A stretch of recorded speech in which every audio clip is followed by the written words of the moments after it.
حاولت افضل زي زمان هي اتغيرت.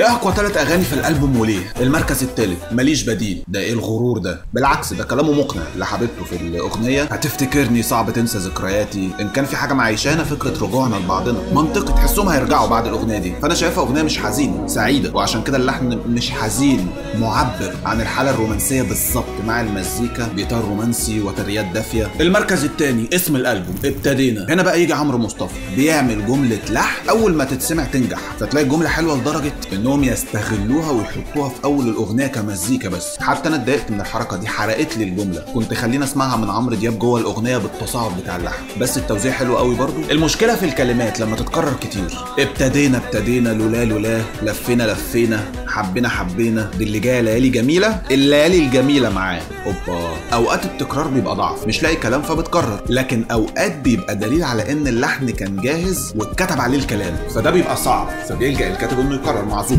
وانا شايف لما كررنا الكلام كتير كده بان انها مقصوده، فبقى جزء من ايقاع الاغنيه ومن جمالياتها، بقى حلو. المركز الاول خطفوني، فيها برضو تكرار للكلام، بقول لك شكلها مقصوده. فيها برضو جمله عمرو مصطفى المهمه، فبنبدا بيها الاغنيه من غير مزيكا بصوت جنى. هنا عجبتني اكتر عشان بصوت جنى فمختلفه، وده من مميزات الاغنيه، التنوع، عمرو دياب وجنى وجزء الراب انجلش، فاغنيه هيت.